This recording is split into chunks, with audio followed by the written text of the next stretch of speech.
Bonjour ou bonsoir, tout dépend à quelle heure vous écoutez ce podcast de l'Odigimédia. Notre expert invité, Rachid Boufous, partage son avis et ses réflexions dans un article qu'il a intitulé « Quelques bribes de la civilisation marocaine », alors écoutons-le dans ce podcast. L'auteur commence son article ainsi. Mais laissez-moi, cher Berthold, vous raconter la suite des événements, vous comprendrez mieux la valeur que revêt cette broche à mes yeux. 2 jours après, le sultan se sentant mieux, donna l'ordre de préparer le voyage impérial vers Fès. Toute la cour n'eut que 24 heures, pour se préparer au grand départ. Ce fut une interminable colonne de chevaux montés par les officiers et les notables, de mules et de dromadaires chargés à ras-bord, que tenaient en laisse des dizaines de jeunes mocazni.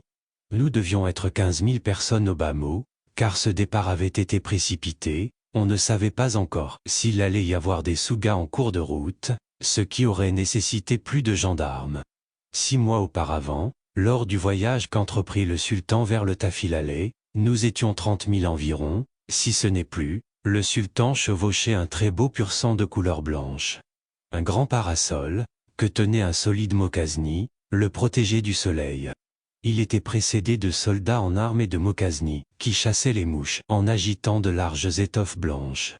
La litière impériale calait entre 2 bêtes de somme et dans laquelle pouvait prendre place le sultan en cas de fatigue suivait. Le sultan était entouré de soldats que je commandais. D'autres litières, montées cette fois-ci sur des dromadaires, emportaient les femmes du harem.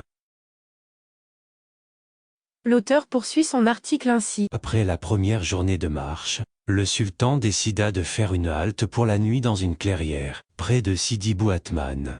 L'organisation du campement était minutieuse, chacun vaquant à ses occupations, sans empiéter sur les prérogatives des autres.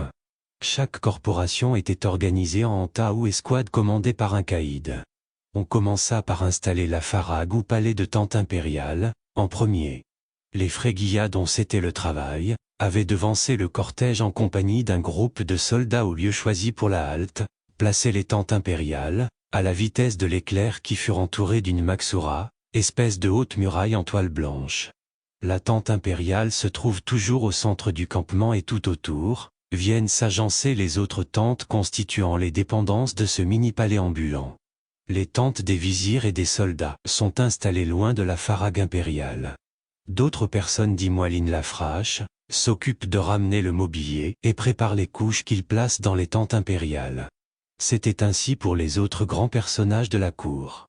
Chaque vizir est accompagné de ses propres gens, qui s'occupaient de ses affaires. Dans la farague impériale, c'était une véritable ruche où s'affairent des dizaines de préposés pour organiser cette halte. Il faut faire vite pour que le sultan, une fois arrivé au campement, puisse pénétrer sans attendre dans ses appartements, sous les immenses tentes blanches, décorées, à l'extérieur, de petits losanges noirs. L'auteur continue son article comme suit. Les préposés à la corvée d'eau, moellent le mât, remplissent alors les jarres d'eau fraîche à l'entrée de chaque tente. D'autres s'occupent de préparer le bain royal, c'étaient les moellines l'eau, chargés de préparer l'eau pour les ablutions. Les bouchers ou guéharas prennent leur quartier et préparent les viandes pour le dîner du soir que des matrones, véritables maîtresses cuisinières, cuisent dans d'immenses marmites, alimentées au feu de bois. Les gens des étables et chevaux, qui se distinguent en 2 groupes les rois et les émariyines, commandés par un caïd roi, s'occupaient des chevaux, des mules et des ânes.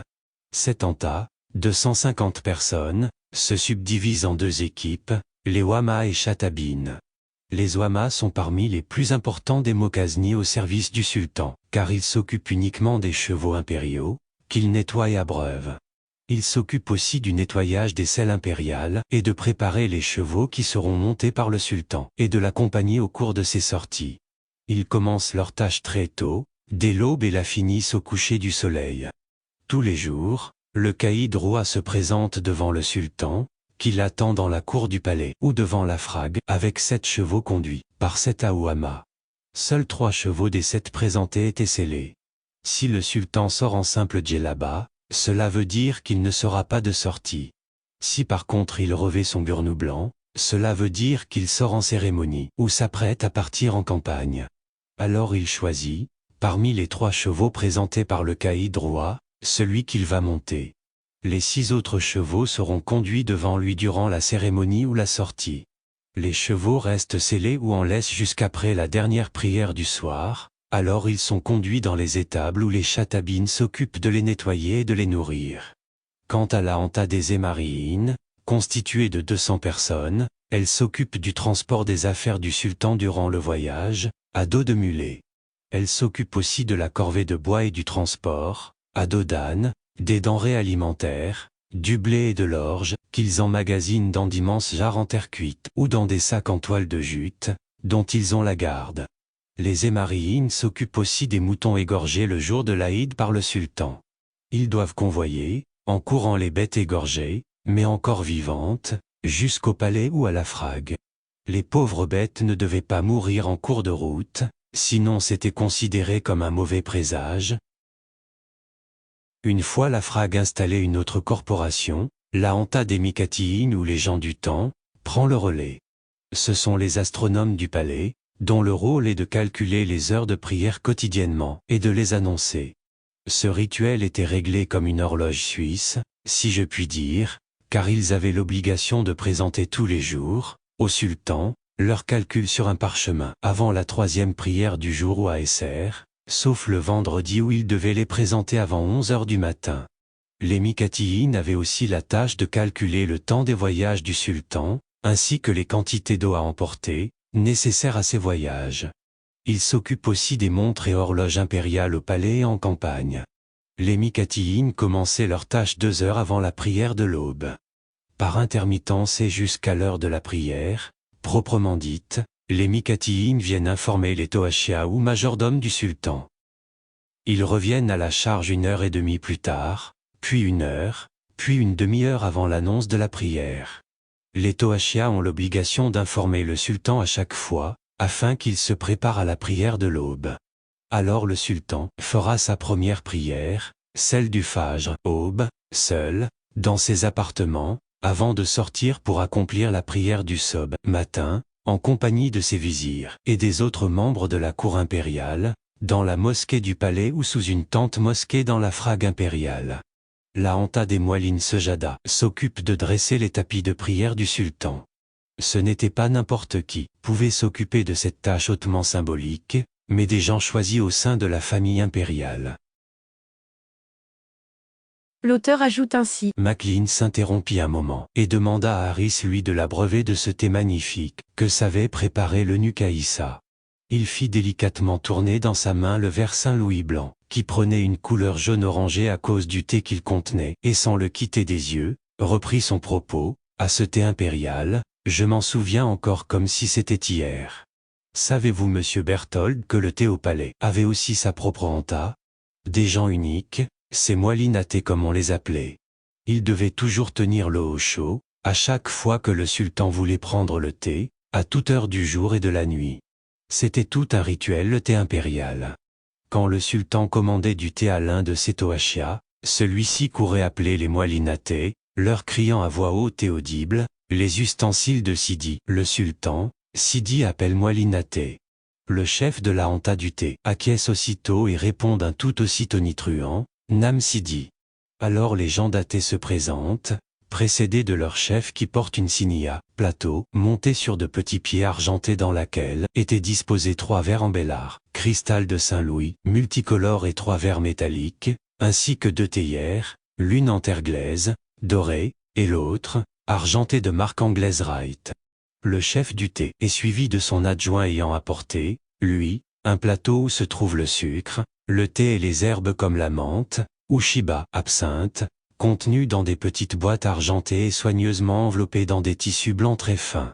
2 autres préposés arrivent derrière, apportant l'un, un brasero tout fumant et l'autre un grand mokrache, grande théière, d'eau chaude. Tout ce monde se présente devant les appartements du sultan et attend que les toachia récupèrent, dans cet ordre établi, l'ensemble de ses préparatifs et ustensiles. Les toachia transportent alors cet attirail et le posent délicatement devant le sultan. Une servante préposée au thé vient alors mélanger le thé, le sucre et les herbes, selon le choix du sultan, et lui sert le délicat breuvage dans l'un des 3 verres Saint-Louis posés devant lui.